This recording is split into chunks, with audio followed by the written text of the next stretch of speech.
अस्सलाम वालेकुम प्यारे बच्चों की दुनिया। ये चैनल हम आपके लिए लाए हैं। इसमें बहुत सारी कहानियां आपके लिए हम आपको प्यारे बच्चों अस्सलाम वालेकुम। आज जो मैं आपको कहानी सुनाता हूँ वो एक बहुत शरारती लड़के की, शरारती लड़का। वो जो शरारती लड़का है उसका नाम था साजिद। बहुत शरारती बच्चा था।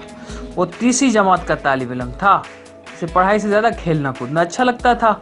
वो परिंदों, ख़ास तौर पर नन्ही मुन्नी चिड़ियों को बहुत तंग करता और उन्हें मारने से भी बाज नहीं आता था। इसकी अम्मी से बहुत समझाती, बेटा मासूम और बेज़बान जानवर और परिंदों को तंग नहीं करना चाहिए, अल्लाह ताला नाराज़ हो जाते हैं। लेकिन साजिद इन नसीहतों पर कोई तवज्जो ना देता। कभी वो किसी चिड़िया की टांग खींच लेता, कभी घोंसले से बच्चे निकाल लेता।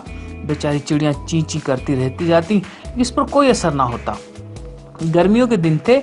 इसकी अम्मी और बाकी घर वाले दोपहर में सो रहे थे, लेकिन साजिद बाग में खेलने चला गया।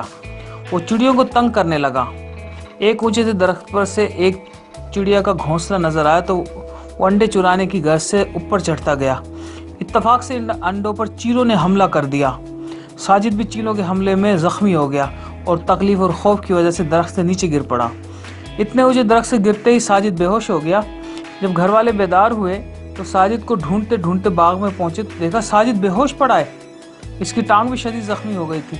इसे फौरन अस्पताल ले जाया गया।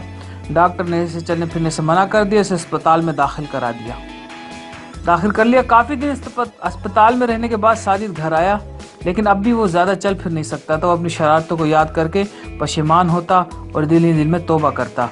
अब साजिद कभी शरारत नहीं करता जिससे किसी को तकलीफ पहुँचे। इसने चिड़ियों को तंग करने से भी तौबा कर ली। अब वो तमाम परिंदों से बहुत मोहब्बत करता है, इनका ख्याल रखता है और दूसरे बच्चों को भी परिंदों को तंग करने से मना करता है। तो प्यारे बच्चों, शरारत नहीं करनी चाहिए, ना अपने अम्मी अब्बू को तंग करना चाहिए, अच्छी तरह पढ़ना चाहिए, सबको सलाम करना चाहिए। अस्सलाम वालेकुम।